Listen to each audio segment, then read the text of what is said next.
In the heart of ancient Persia, power was not measured by gold or conquest, but by silence. Beneath the jeweled walls of Persepolis, 300 young women vanished from history, their names erased, their stories sealed behind marble and incense. They were gathered under one man's command, King Artaxerxes the Cruel, a ruler who believed beauty was divine property and obedience the highest virtue. What happened inside his secret harem would become one of the darkest, most forgotten chapters of the empire, a story of control, devotion, and a quiet rebellion that dared to breathe beneath the weight of a king's desire for eternity. In the fading light of Persia's golden age, when Persepolis gleamed with the reflection of setting suns, King Artaxerxes the Cruel ascended the throne. His coronation marked not renewal but domination. He was young yet already feared, a man whose smile carried the stillness of a blade. To prove that the gods favored his reign, he issued a decree that sent shudders through every province. 300 untouched, daughters of noble blood, were to be delivered to the royal capital. They were not requested, they were taken. The order spread with the precision of military command. Messengers rode through valleys and deserts, bearing sealed edicts marked with the king's insignia, a lion devouring the moon. Families wept behind closed doors as soldiers escorted their daughters away. Each girl was recorded by name, age, and origin, destined for a place few would ever see and none would ever leave. When the procession reached Persepolis, the city rejoiced publicly, for fear demanded celebration. Banners of crimson silk fluttered from marble pillars as the king stood on his high terrace, watching the arrival of his captives. To the court, he called them the blossoms of empire, symbols of peace under his divine rule. Yet in the shadowed corners of the palace, servants whispered a different name, the lost daughters. The royal harem stood at the center of a sprawling garden, a maze of fountains, rosewood corridors, and perfumed chambers. From afar, it seemed a paradise built for worship. Inside, it was a place of quiet dread. No laughter rose from its courtyards. No music carried beyond its gates. The women walked like phantoms among gilded walls, watched by eunuchs who never spoke and priests who recited prayers of purity. King Artaxerxes visited often, not for affection but for affirmation. To him, these women were emblems of empire, living proof that no realm, no lineage, no beauty existed beyond his reach. He called this collection his Garden of Captives, where the empire's diversity bloomed under his command. He admired their fear as much as their grace. It reminded him that even the heart could be conquered. Rumors spread across the capital that the king sought to commune with the gods through them, that each captive represented a conquered soul purified through service. The priests preached this as divine will, ensuring that no hand dared write otherwise. Even the scribes who recorded the harem's existence wrote in riddles, their ink trembling across the parchment. For the captives themselves, the first nights were endless. Many prayed to gods of their homeland who no longer answered. Others stared at the moon through the lattice windows, counting the stars as a measure of hope. The youngest of them still believed they might be returned once the king's favor shifted. The oldest knew better. In Persepolis, beauty was eternal only when possessed. Outside, the empire flourished, markets bustled, scholars debated, and generals bowed, but within the harem walls, time stood still. Every dawn began with the same ritual: silence, inspection, and submission. And when night fell, the fragrance of jasmine mixed with the quiet tremor of fear. Thus began the reign of Artaxerxes the Cruel, a ruler who collected lives as one collects jewels, polishing each until it no longer reflected its own light. In the empire's chronicles, he would be remembered as a restorer of order. But in the hidden chambers of Persepolis, his legacy began not with glory, but with the sound of 300 doors closing, one after another. Among the countless servants who moved through the king's palace, none held greater authority within the inner chambers than Darius the White, the eunuch appointed as guardian of the royal harem. Once a boy of noble birth, he had been chosen for service long before he understood what that word meant. His body had been altered to fit the needs of the throne, his devotion trained perfection. Over decades, he had become more symbol than man, a keeper of secrets in a place where every whisper could be fatal. Darius began each day before dawn, walking through corridors scented with rose oil and incense, the air thick with stillness. In his hands, he carried 2 scrolls, one recording the origins of each woman in the harem, their provinces, families, and dates of arrival, and the other reserved for their fate. Only he and the king were permitted to read from these records. The second scroll was written sparsely, but each entry carried the weight of a vanished life.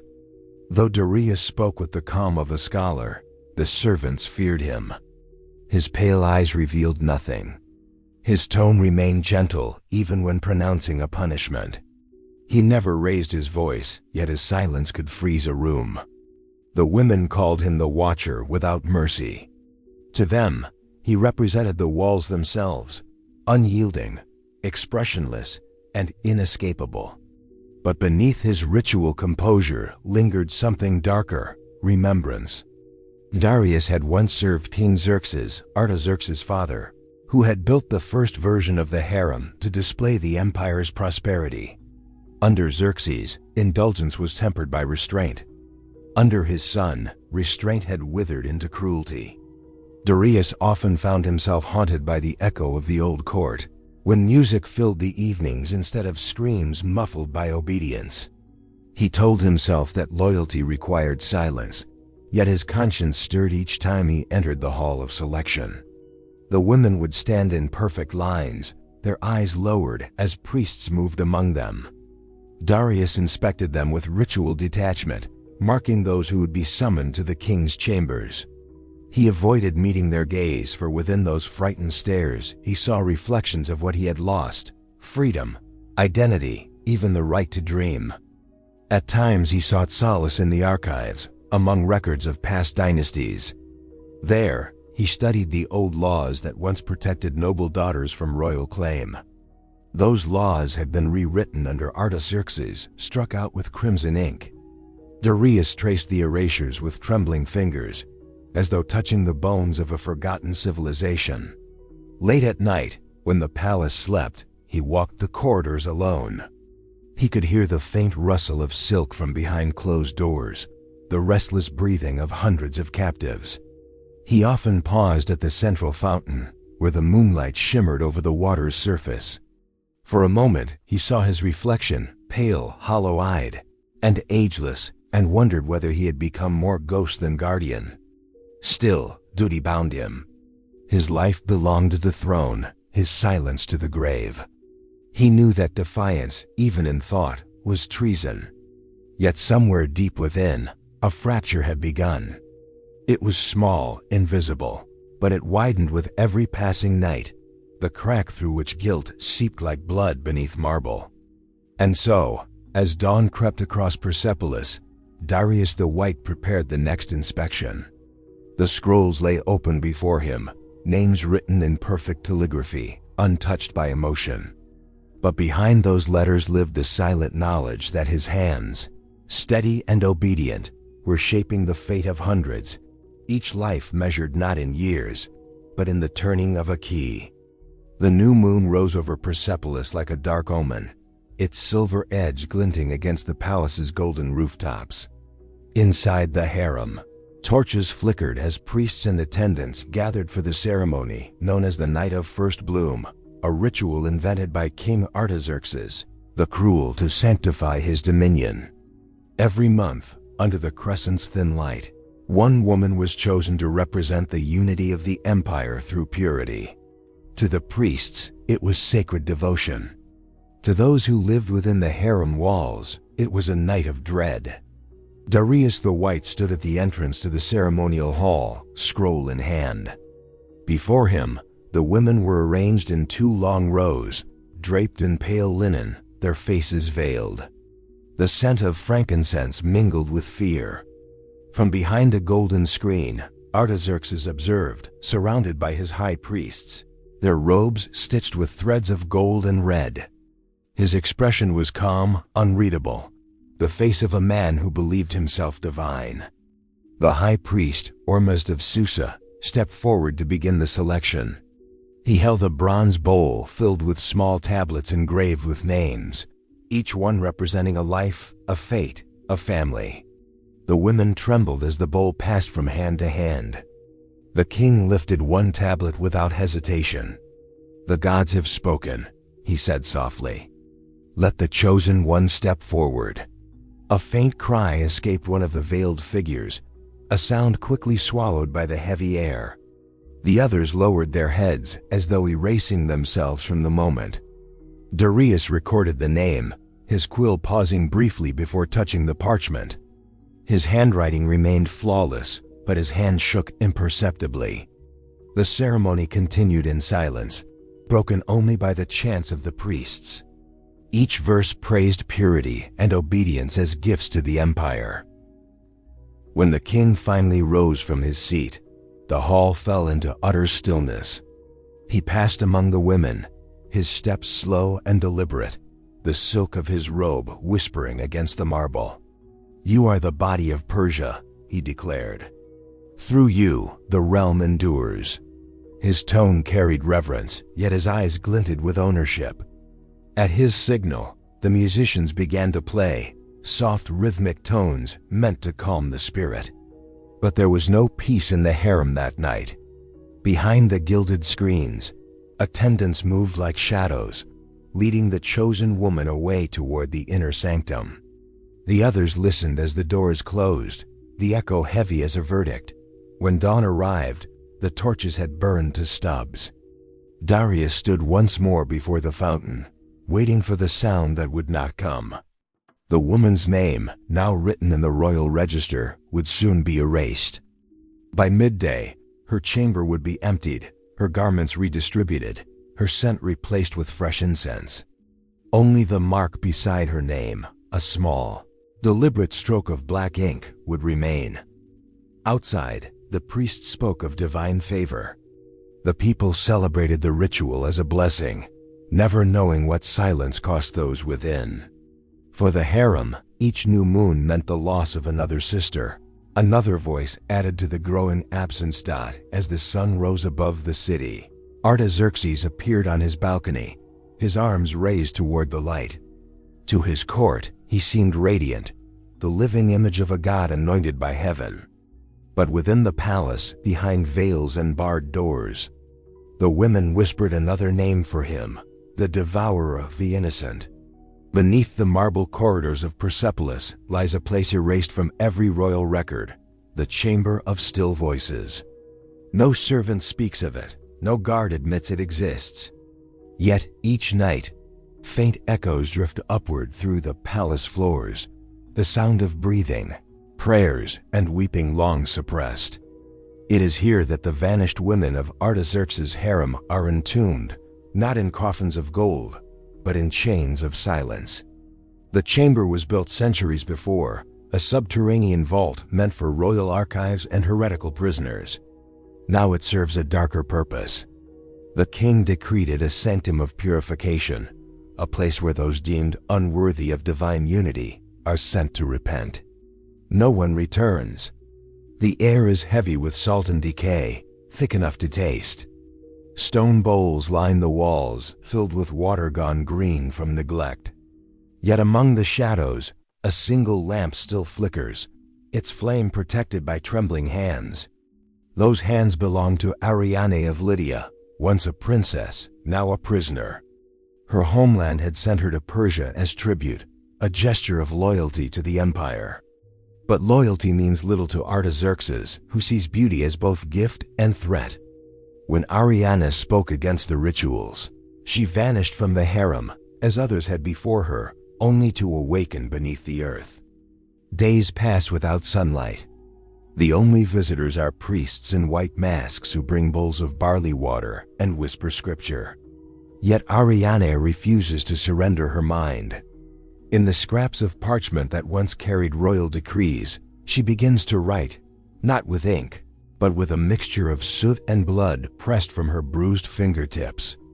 Each line becomes a testimony, a secret chronicle of the empire's sins. He calls himself the light of Ahura, she writes. But he walks surrounded by darkness of his own making. She records the names of the vanished, girls from Babylon, Media, Egypt, and Lydia, everyone reduced to silence. Darius the White, guilt-ridden and sleepless, smuggles her fragments of charcoal when he can, claiming ignorance of how they vanish from his records. Their silent exchange becomes a rebellion of ink and faith. Above ground, the palace thrives in spectacle. The king hosts feasts, the nobles toast to prosperity, and the priests proclaim divine harmony. But beneath their feet, Ariana's words grow like roots, unseen yet unstoppable. Her writings begin to form a mirror, reflecting the cruelty hidden behind royal walls. One night, as the moon filters weakly through a ceiling grate, she hears footsteps approaching. A soldier unlocks the gate and drags another captive into the chamber, her body frail, her eyes vacant. When their gazes meet, Ariana recognizes her, one of the chosen women from the last ritual, thought to have been purified. No words are exchanged, only the trembling recognition that truth and survival have become the same sin. In the corner of her parchment, Ariana writes the words that will one day condemn the king. He rules not over men, but over fear itself. His empire is not of gold or stone, it is built from the bones of the obedient. As the torches above flicker, Darius stands before the sealed door of the chamber. He can hear her scratching against parchment. He knows that someday, the words she writes will rise like smoke, impossible to contain. The sun over Persepolis rises red that morning, the color of devotion, the priests say. But in truth, it is the color of fear. The Feast of Mithra, once a ceremony of light and renewal, has become a stage for Artaxerxes' tyranny. Every noble, general, and priest gathers in the grand hall of lions, where pillars gleam with polished gold and the scent of incense masks the stench of rot from forgotten chambers below. The king's voice echoes through the vast dome, sharp and deliberate. Let the purity of my empire be seen through the obedience of its daughters. It is not worship he demands, but display. Before the court, the 300 virgins stand veiled in silks dyed the color of sunrise, each symbolizing a conquered land. Their trembling hands hold lotus blossoms, symbols of virtue soon to wilt. At the front stands Ariane of Lydia, disguised among them, her frail body hidden by ceremonial robes. Darius the White watches from the shadows near the pillars, his gaze fixed on her. In his hand, beneath his robe, he clutches one of her writings, a torn fragment that reads, "Obedience is the mask of the enslaved." Those words have begun to haunt him, to twist the meaning of his service. The musicians begin to play. Drums that once called armies to war now beat for a grotesque ritual of grace. The virgins move in unison, trained to step and bow as the priests chant hymns to Ahura Mazda. To the courtiers, it is divine beauty. To the captives, it is humiliation painted as holiness. Ariana dances with them, her every motion deliberate, yet within her sleeve, a sliver of charcoal remains, the last weapon she possesses. As the music swells, Artaxerxes descends from his throne. His robes shimmer like molten bronze, embroidered with lions devouring gazelles, a vision of power consuming innocence. He circles the dancers, his expression both admiring and cruel. His eyes linger on Ariane, though he does not recognize her from the darkness below. She lowers her gaze, hiding the fury in her eyes. Then comes the moment of offering. One by one, the women are commanded to place their lotus blossoms at the king's feet and whisper a vow of eternal loyalty. Some falter, others faint. When Ariana's turn arrives, she steps forward and lets the flower slip from her trembling fingers before it touches the ground. The silence that follows cuts sharper than any blade. Darius sees it, a gesture small enough to be overlooked, yet bold enough to defy the gods. His heart seizes with both terror and awe. Artaxerxes, distracted by flattery from his generals, lets it pass unnoticed. But among the women, the meaning spreads like wildfire. For the first time, someone has refused the ritual of surrender. That night, when the court feasts on roasted lamb and honeyed wine, the virgins are sent back to their chambers. Darius follows the slow procession, ensuring no priest notices the missing parchment from Ariana's sleeve. Beneath the flicker of oil lamps, she gathers a few trusted women, those who have lost everything and have nothing left to fear. Their rebellion is not forged in steel, but in silence, in the promise that their suffering will no longer serve spectacle. Above them, laughter echoes from the king's banquet hall. Toasts rise to the glory of Persia, to the god-king's divine rule. Yet beneath that laughter, in whispers and glances, the first cracks begin to form. The feast of Mithra ends in triumph for the king. But within the shadows of his harem, obedience has begun to rot into defiance. A shadow falls over Persepolis as whispers spread through the palace corridors. The royal physician, a man whose allegiance had always been measured in coin and fear, discovers a troubling anomaly in the harem's wine, traces of sedatives. The evidence is subtle, almost imperceptible, yet it carries a weight far greater than any blade. The court's silence quivers with tension. If this news reaches King Artaxerxes the Cruel, the consequences will be swift and absolute. Darius the White learns of the discovery before the physician can act. His hands, trained to follow the king's will without hesitation, tremble slightly as he approaches the man in the chamber of herbs. He knows that speaking a word would be treason. Remaining silent risks the lives of those he has long protected. In a swift, decisive motion, he ends the threat. The physician falls, his life extinguished, leaving only the faint odor of herbs and fear lingering in the air. The secret remains buried for one more day. Artaxerxes, unaware of the physician's fate, begins to grow restless. He senses a shift in the harem, a subtle unease that he cannot ignore. The next evening, he orders the preparation of the wine of truth, a bitter, hallucinogenic concoction said to expose hidden thoughts and lies. Each virgin is summoned, the ceremonial goblet presented with trembling hands. The act is framed as ritual, yet all who understand the palace's codes know it is a test of loyalty and survival. One by one, the women drink. Their eyes widen, pupils dilating as the wine courses through their veins. Some murmur prayers. Others remain silent, faces blank against the inevitable revelation. Hallucinations ripple through the hall. Shadows stretch into impossible forms, and whispers echo from walls that should hold none. Fear, once a steady companion, becomes a living presence. Darius watches torn. Every motion he performs, guiding the women, observing the king's reactions, recording names, is a silent act of obedience. But within him, a storm grows. He sees the fragility of life measured not by deeds, but by compliance. His heart, though encased in ritual, pulses with guilt. The night stretches on, each confession from the hall punctuated by tremors of terror. The king moves among them, calm, calculating, his expression unreadable.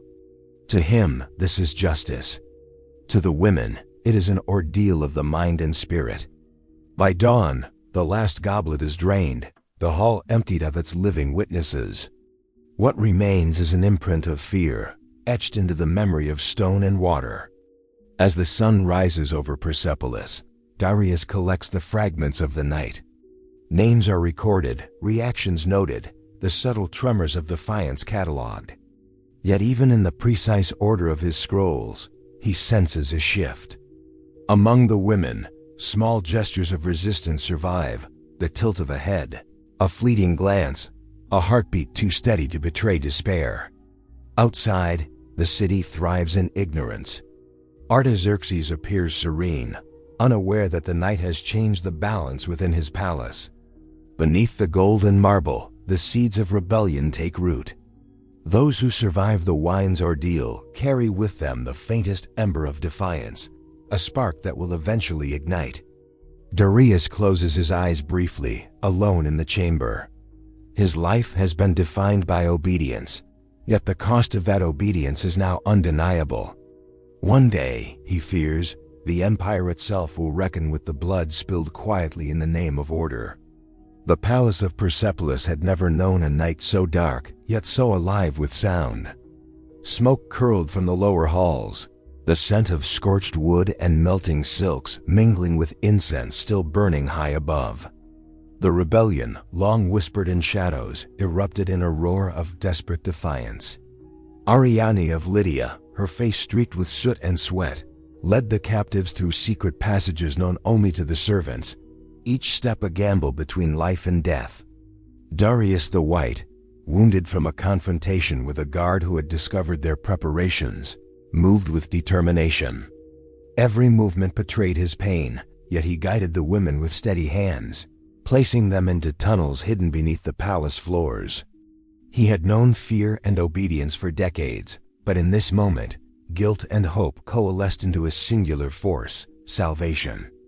Above, Artaxerxes appeared on his balcony, a figure of frozen fury against the flickering flames. The city's reflection in his jeweled scepter wavered as fire consumed corridors he had believed eternal. For the first time, his control faltered. His empire's beauty, which he had collected and curated as proof of divine authority, was melting into ash before his eyes. He shouted commands that no one could obey. The palace, once a manifestation of his will, had betrayed him. The harem's halls became a labyrinth of heat and smoke. The women stumbled, some coughing, others clinging to one another for strength. The sound of timber cracking and stone falling echoed like the beat of war drums. Ariane whispered directions, her voice trembling yet resolute. She had rehearsed escape routes for months, memorized by heart through the small gestures of hidden observation. The king's most trusted eunuch, Darius, ensured that no one was left behind, even as his own blood dripped onto the stone floors. From the tunnels, the fire's glow painted the walls red, a prelude to the death Artaxerxes had once promised his captives. Outside, the night wind carried sparks into the gardens, igniting dry leaves and adding a new chorus of crackling destruction. The courtiers fled in confusion, nobles and generals lost amid chaos they had long regarded as spectacle. Their feasts, gold, and silk could not protect them from the flames born of human despair and courage. By midnight, the last of the captives emerged from the smoke into the cool air of Persepolis' outer gardens. They paused, lungs burning, to witness the palace ablaze, the intricate halls and opulent chambers collapsing under fire. Artaxerxes watched, his face pale in torchlight, fury and disbelief warring within him. The king who sought godhood now resembled a predator trapped, watching prey slip through fingers once thought all-powerful. Darius collapsed to the ground, his body failing him even as he urged the women onward. Ariane knelt beside him, pressing her hand to his chest, but his eyes remained fixed on the burning palace. In the flames, the memories of hundreds of vanished lives shimmered briefly, the silent witnesses whose fate had been dictated by obedience and fear. As they vanished into the night, the wind carried smoke toward the city, the fire lighting the horizon like a warning to all who believed that power could be eternal. The king's anger, once contained within golden marble, had been released into the world, unpredictable, monstrous, and red. In the darkness, Ariane whispered to the captives, "Tonight we breathe. Tomorrow we survive." Beyond the walls of Persepolis, the Persian desert stretches like a merciless sea of sand. Its dunes shift endlessly beneath the wind, concealing and revealing alike, a landscape both barren and absolute. Ariane of Lydia leads the surviving captives across this unforgiving terrain, their bodies weakened by smoke, hunger, and the harsh sun. Each step is measured, each breath a small victory, yet the knowledge of pursuit gnaws at them as cruelly as thirst. King Artaxerxes' cavalry rides like shadows on the horizon, a relentless reminder that freedom is fragile in the empire. Horses' hooves pound the earth, dust rising in choking clouds. The desert becomes a theater of endurance. Sand burns the solace of bare feet. Water is rationed to sips, and hunger reduces strength to a brittle reserve. Each night, one woman falls behind, unable to continue, her life swallowed silently by the wilderness. Ariana digs shallow graves for the fallen, her hands trembling, her heart heavy with the weight of their names. Amid the shifting sands, she buries fragments of her writings, small pieces of parchment protected by oilcloth, pressed into the earth. These are her testament, her defiance against erasure. If she dies here, she hopes that one day, someone will unearth these remnants and understand the truth. The ink, smudged and fading, carries the memory of every life stolen by obedience, every soul silenced by the king's ambition. Yet survival is not simply a matter of walking. The women whisper among themselves, sharing stories of home, clinging to the remnants of identity. Names, languages, and fleeting laughter become lifelines in a landscape that offers nothing but the harsh repetition of wind and sun. Ariana keeps a careful eye on the horizon, alert to movement, measuring every shadow, every ripple in the dunes. The desert is both sanctuary and executioner, hiding them from the king's sight, yet demanding a toll in blood and endurance. Despite exhaustion, the women are driven onward by memory and fear alike. Each recalls the flames, the hidden chambers, the ceremonies of control, and knows that return is not an option, yet capture is near inevitable. As they traverse a narrow pass between two ridges, a scouting party appears, small but sufficient to halt their flight. Ariana commands silence. The women press against dunes, hearts pounding, awaiting discovery. The cavalry surrounds them by dawn. Their escape has ended. When they are dragged back to Persepolis, the city is unprepared for their arrival. Eyes wide with shock, the citizens witness the captives, gaunt, bruised, hollow-eyed, displayed at the palace gates. Their silence speaks more profoundly than words ever could. The empire's citizens, who once admired the king's collection of beauty and obedience, are confronted with its cost. The women's lifeless eyes watch the streets they had fled, the marble steps where courtiers once celebrated, and the palace that promised divine order. Ariane buries her face in the folds of her cloak, knowing that her hidden records are now the only shield against complete erasure. Each captive bears witness to the cruelty they endured, to the empire's hunger for domination, and to the personal courage that allowed them to survive this far.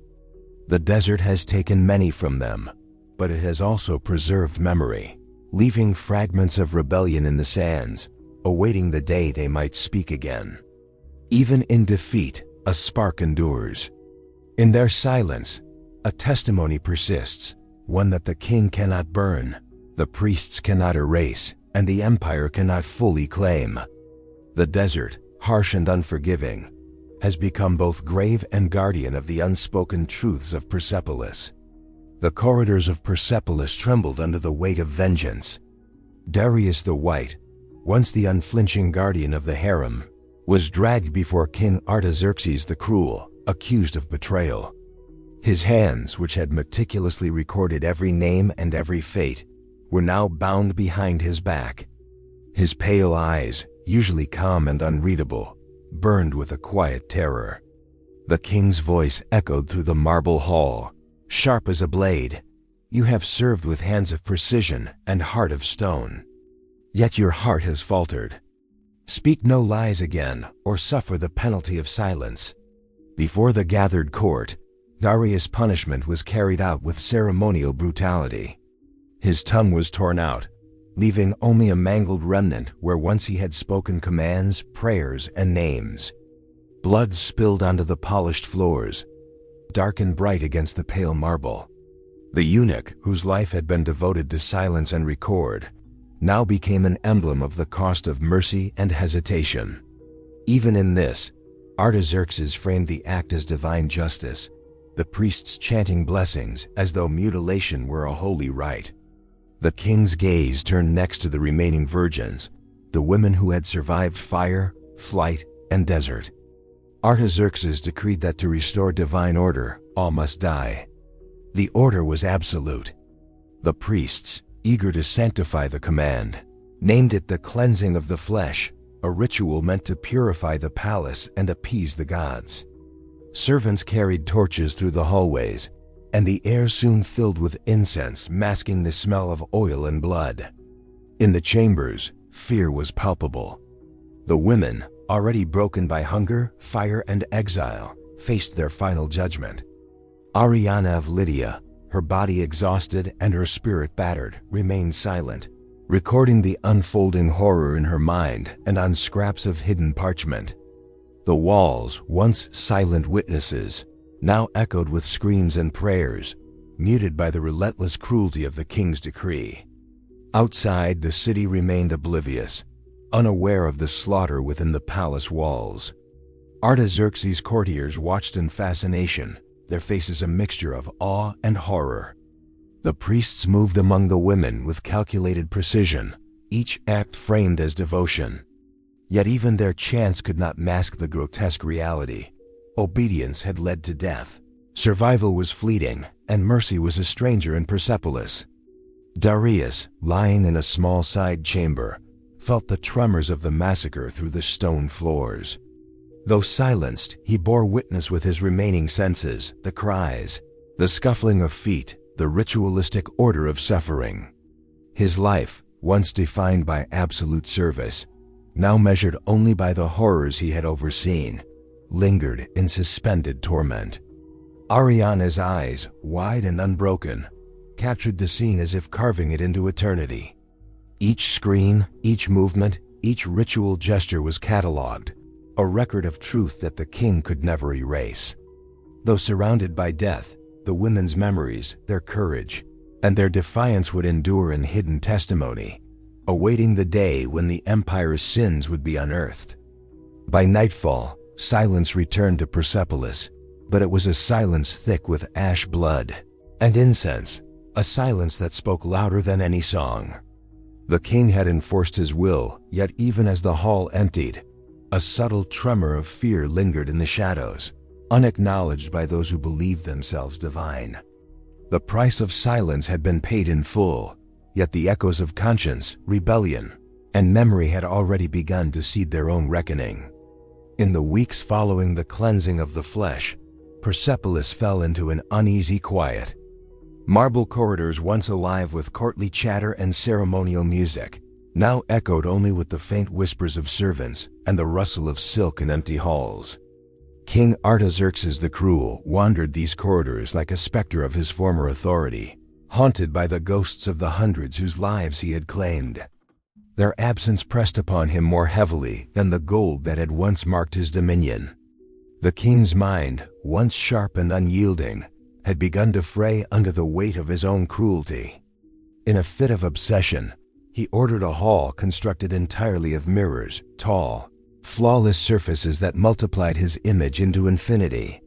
He would see himself as a god, he told his priests, convinced that reflection could validate his divinity. But the mirrors offered no flattery. Each reflection revealed age and decay, blood-streaked hands, and a face twisted by rage and paranoia. In them, he saw not a ruler of empires, but a monster imprisoned by his own sins. Artaxerxes withdrew from the sunlight, consuming only fruit blessed by priests, believing that the air itself carried whispers of conspiracy.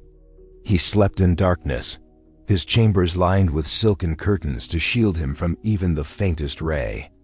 Advisors who dared approach were met with scrutiny and sudden judgment. One breathed too loudly and was executed on suspicion of plotting rebellion. Another hesitated too long and vanished behind the palace doors, never to be seen again.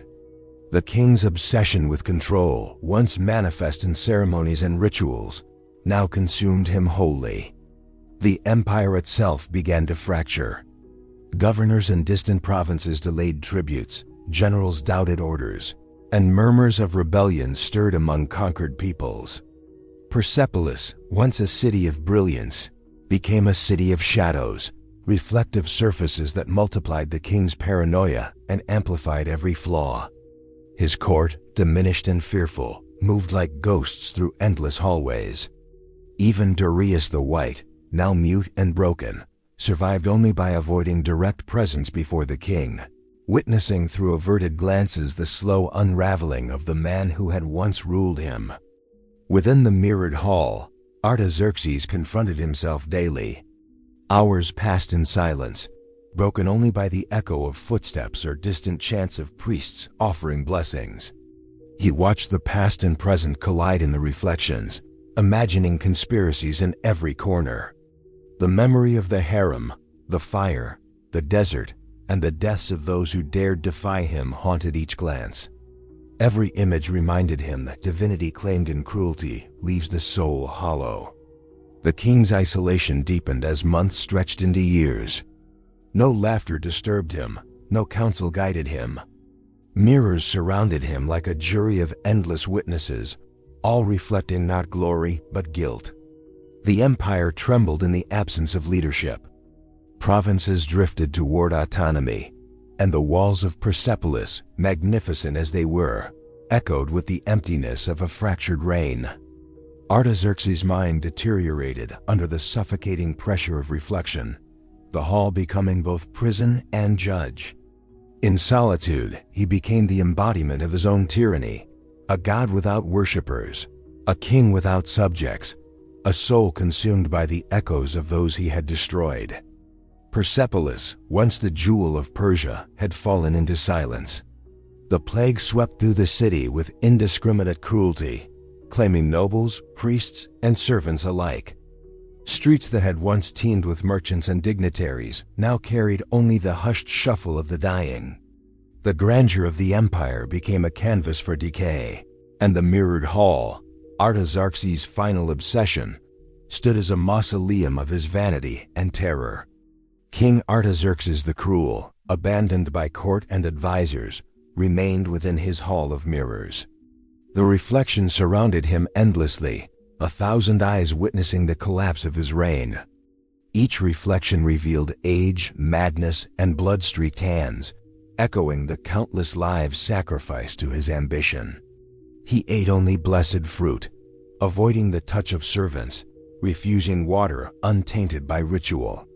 Every sound, every shadow became a threat. Every echo of movement a reminder of betrayal. The plague did not discriminate, and even the king could not command it. Fever burned through his veins, and his body weakened under the weight of starvation, isolation, and guilt. He wandered endlessly among the mirrors, grasping at reflections that offered only the visage of a god-turned monster. In his final hours, the infinite reflections dimmed as his life ebbed, and with a shuddering breath, he collapsed onto the marble floor. No hand guided him, no prayer soothed him. He died alone, a ruler whose dominion had been built on fear and obedience. The empire of Persepolis endured the chaos he left behind. Governors contended for power, generals sought to secure their legacies, and priests scrambled to reinterpret divine favor. Artaxerxes' name was struck from royal records, condemned to oblivion. No monument would commemorate his reign. Only the whispers of history carried the echoes of his tyranny. Decades later, in the shifting sands of the desert surrounding the ruined city, a farmer's son unearthed fragments of silk. Hidden within them were parchments, the writings of Ariane of Lydia, preserved beneath sand and time. Her words, fragile yet enduring, told the story the king had tried to erase, the chronicles of fire, flight, torture, and survival. In her handwriting, the truth of his empire's cruelty remained. Her final lines, discovered and read with reverent horror, whispered across centuries, "He built a kingdom of virgins, but died without a soul." The fragments became testimony. The world remembered not only the names and deeds of kings, but also the hidden witnesses who endured and recorded the atrocities. Persepolis, for all its beauty and grandeur, became a cautionary tale. An empire built on obedience and fear cannot withstand the truths that survive in silence. Ariana's writings, once secret and trembling, had outlived the flames, the desert, and the king's mirrored illusions. In the end, the story of Persepolis was not one of golden halls or divine kings, but of memory, resilience, and the enduring power of those who refused to be erased. The crimson legacy of Artaxerxes remained, not in glory, but in the silence of those he sought to consume. A testament that dominion achieved through cruelty leaves only ghosts and empty halls behind.